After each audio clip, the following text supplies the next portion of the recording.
Magandang araw mga bossing at isang magandang araw na naman ang ibinigay sa atin ni Lord. Isang linggo na naman ang lumipas at magko-coins out na naman tayo dito sa computer shop. Bali ngayon na lang ulit natin maisasama sa video ang ating pagko-coins out dahil nga sa sobrang dami nating ginagawa. Sa mga ngayon lang nakapanood ng aking mga video is weekly nga pala ang ating ginagawang coins out. At eto mga boss, buksan na natin ang unang coin box at eto nga mga boss, hindi na naman tayo binigo at sa tingin ko is ayos naman ang kitaan ngayong linggo. Bali ilalagay lang natin yan dito sa bag na pula bago tayo dumako dun sa isang coin box. At eto mga boss ang nakuha natin sa unang coin box, so medyo mabigat, ayos na yan mga boss. Dako tayo dito sa second box mga boss at kung makikita nyo is meron dyang mga buo dahil dito ako kumukuha kapag nauubusan na ng barya. Sa mga makakapanood nga pala nitong video mga boss is hihingi sana ako ng maliit na pabor sa inyo na kung maaari sana paki-like nyo lang itong video at mag-subscribe sa aking maliit na channel. So napakalaking bagay na sa akin nun mga boss. God bless sa inyong lahat. Balik tayo sa coins out mga boss at eto malapit na tayong matapos dito sa pangalawang box. Bali palagi nga pala ako nag-iiwan ng piso dyan para palaging may tao dun sa mga coin slot. Eto nakuha natin sa dalawang box at meron pa tayong isa.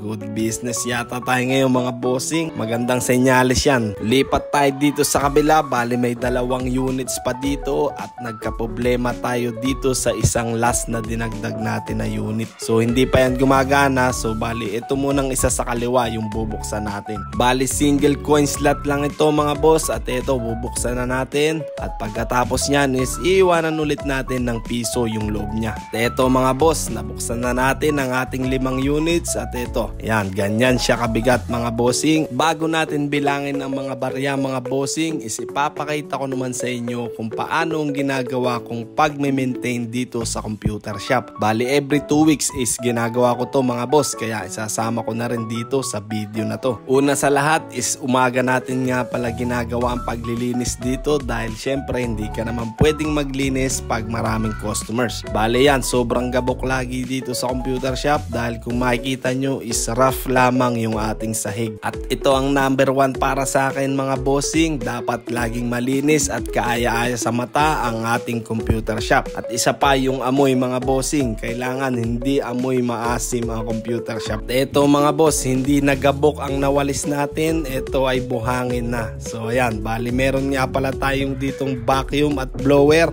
para dyan sa mga singit-singit na yan. So nakukuha niya yan at para hindi na rin masira yung ating sliding door. Ito ang dahilan mga boss kung bakit ipinakita ko rin sa video na ito yung ating mga ginagawang paglilinis dito sa shop. Para maipakita ko sa inyo na hindi puro lamang kita sa pagnenegosyo. Siyempre yung behind the scenes na gaya nito na nahihirapan kapag lilinis is kailangan din natin ipakita yan. Ayan na nga mga boss, sinimulan na natin ang pagboblower at grabe sobrang gabok na talaga. At kung hindi rin naman natin gagawin ito is madaling masisira yung mga computers. Bali inulit ko lang yung ganitong proseso mga boss dyan sa ating mga natitirang units. Ito mga boss, makakahinga na ulit ng maluwag ang ating mga units dahil nalinisan na siya. So kita nyo naman ang diferensya mga boss, sobrang daming gabok at ngayon is yan, medyo malinis na siya. May mga part nga pala dyan mga boss na parang tumigas na yung mga buhangin doon sa mga fan niya. So ang ginawa natin doon mga boss is binras natin siya bago ulit natin siya i-blower. Para naman sa final touch mga boss, syempre pupunasan pa rin natin yan. So ito meron tayong ini-spray dito sa basahan at pupunasan natin para talagang malinis at mabango dito sa computer shop. So yun nga mga boss, nais ko lang ipabatid sa inyo na hindi puro kitaan dito sa shop. Syempre paghihirapan mo rin bawat sentimo na kinikita mo. At isa pa mga boss, ito ay isa sa aking mga investments kaya naman ito ay talagang pinakaiingat-ingatan ko. Share ko na rin mga boss, dati rin naman akong empleyado at mga bossing, wala na talagang sasarap pa sa sarili mong maliit na negosyo. Kahit maliit lang tong negosyo na to, wala naman akong boss, magbubukas ako kung kailan ko gusto. Pinakang challenge lang is syempre, boss mo rin yung mga customers. So meron ka pa rin boss, hindi ka pa rin nakatakas. So pinaulit-ulit lang natin yung proseso mga boss hanggang sa malinis na natin lahat ng units. At ito na mga boss ang pinaka-exciting na part, magbibilang na tayo ng barya. Bali ganyan muna yung ginagawa natin mga boss. Sinesegregate muna natin ang mga barya,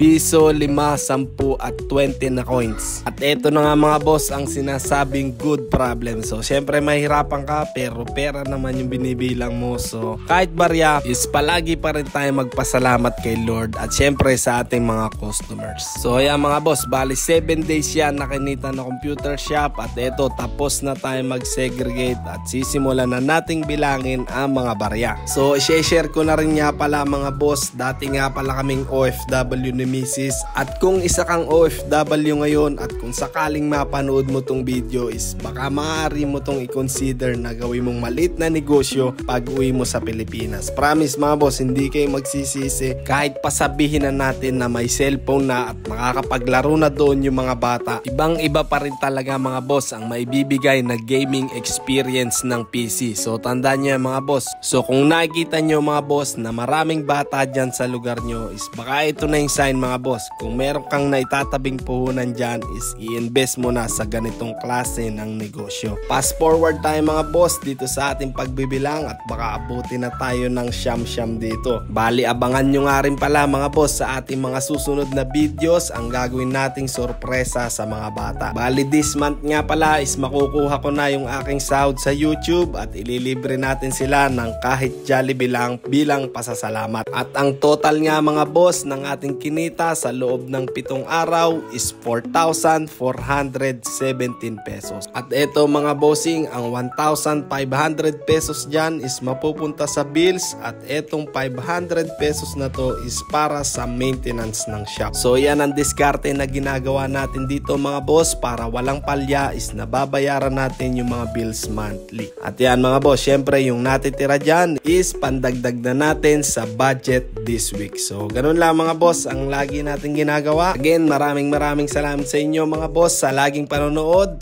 Hanggang dito na lang, kita-kita ulit sa susunod na video. Paalam!